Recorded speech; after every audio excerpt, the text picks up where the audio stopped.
محنت کا عذر پیش کر کے لوگ روزہ چھوڑ دیتے ہیں۔ پہلی بات تو یہ ہے کہ موسم کا عذر یا محنت کا عذر پیش کر کے روزہ چھوڑنے کی اجازت نہیں ہو سکتی، بلکہ اگر محنت مزدوری کی وجہ سے آپ روزہ چھوڑتے ہیں تو اسلام کا حکم یہ جو احکام شرع ہے وہ بتا رہا ہوں آپ کو، کہ ایک طرف روزہ چھوٹتا ہے کام دھام کی وجہ سے،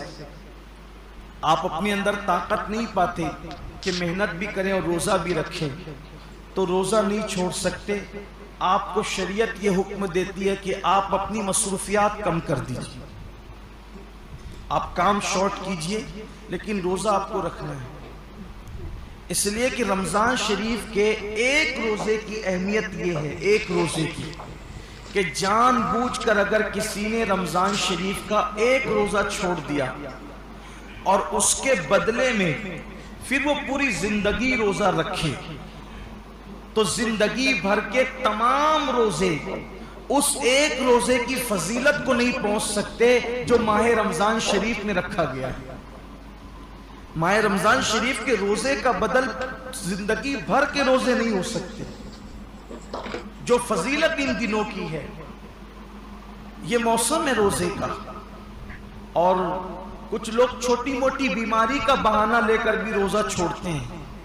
ہر چھوٹی موٹی بیماری پر روزہ چھوڑنے کی اجازت نہیں، یہ گنہگار ہوں گے، سخت گنہگار ہوں گے۔ جس نے ایک روزہ رمضان شریف کا چھوڑا پھر اس کو قضا بھی کرنا پڑے گا ایک روزہ، اور توبہ بھی کرنی پڑے گی۔ یہ بھی عوام میں غلط فہمی ہے کہ جو لوگ سوچتے ہیں کہ رمضان شریف کا ایک روزہ چھوڑ دیا جان بوجھ کر تو 60 روزے رکھنے پڑیں گے، ایسا نہیں ہے، ایک ہی روزہ رکھنا ہے۔ یہ اصل میں جو بلا وجہ روزہ توڑ دیتے ہیں رکھ کر، 60 روزے ان کے لیے کفارے میں، لیکن جس نے روزہ چھوڑ دیا بہت برا کیا اس نے، ایک ہی روزہ رکھے گا بعد میں قضا، لیکن ساتھ ہی اس کو توبہ بھی کرنی پڑے گی۔ صرف روزہ قضا کرنے سے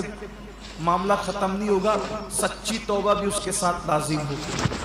بلکہ جن لوگوں کے روزے کسی وجہ سے، لا علمی کی وجہ سے پہلے چھوٹ گئے تو وہ عام دنوں میں غیر رمضان میں ان روزوں کی دھیرے دھیرے قضا کر لیں۔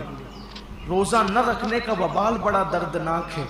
اللہ کے رسول صلی اللہ علیہ وآلہ وسلم فرماتے ہیں کہ میں نے جب شب معراج جہنم کا مشاہدہ کیا تو میں نے دیکھا کہ کچھ لوگوں کے جبڑوں کو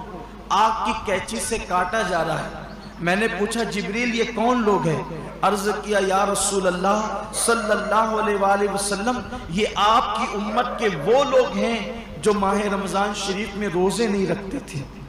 اس لیے یہ دنیا ہے، یہاں تو روتے گاتے گرتے پڑتے خوشی غمی میں زندگی کیسے بھی گزر جائے گی، لیکن ایک دن آخرت ہے، دنیا ختم ہونے والی ہے اور آخرت کبھی ختم نہیں ہوگی۔ آج عمل کر سکتے ہیں، اس کی اہمیت کا اندازہ نہیں ہے، جب اس عمل کا صلہ ملے گا اور عمل نہ کرنے پر سزا ملے گی تب انسان پچھتائے گا کہ کاش میں نے اس کا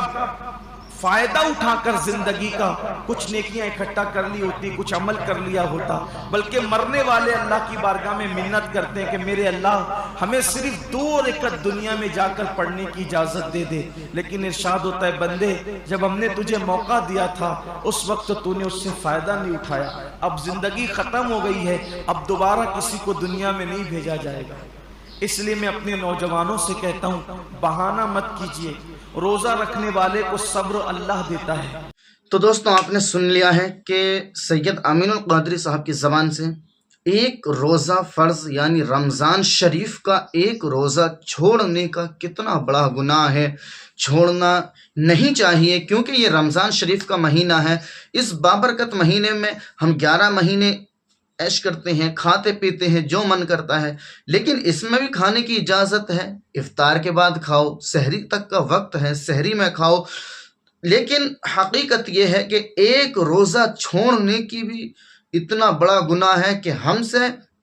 میدان محشر میں، حشر کے میدان میں سہا نہیں جائے گا۔ عزیزان ملت اسلامیہ، میرے پیارے دوستو، عزیز نوجوان ساتھیوں، کہنے کا مطلب یہ ہے کہ یہ جو رمضان شریف کا مہینہ آ رہا ہے ہمیں اس میں زیادہ سے زیادہ اللہ کی عبادت کرنا ہے، اللہ کو راضی کرنا ہے، آقا کریم صلی اللہ تعالی علیہ وسلم کی چھوٹی بڑی سنتوں پر ہمیں عمل کرنا ہے، اور ہمیں یہ عہد کرنی ہے دل خصوص کہ اس ماہ رمضان سے جو ہم نماز پڑھ رہے ہیں اللہ پاک ہمیں اسی مہینے کی طرح ہر روز یعنی ہر مہینے میں نمازیں پڑھنے کی توفیق عطا فرمائے۔ ہم سب کو جس طرح سے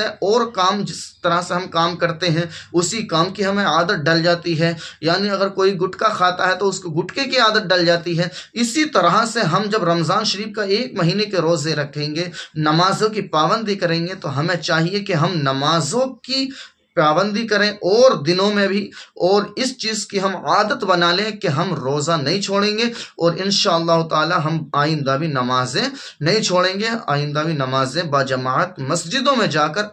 ہم ادا کرتے رہیں گے۔ تو دوستو یہی آج کا پیغام تھا۔ ایسے پیغام اچھی باتیں سننے کے لیے ہمارے اس چینل کو ضرور سے ضرور آپ سبسکرائب کریں۔ ملتے ہیں نیکسٹ ویڈیو میں، جب تک کے لیے السلام علیکم ورحمۃ اللہ تعالی وبرکاتہ۔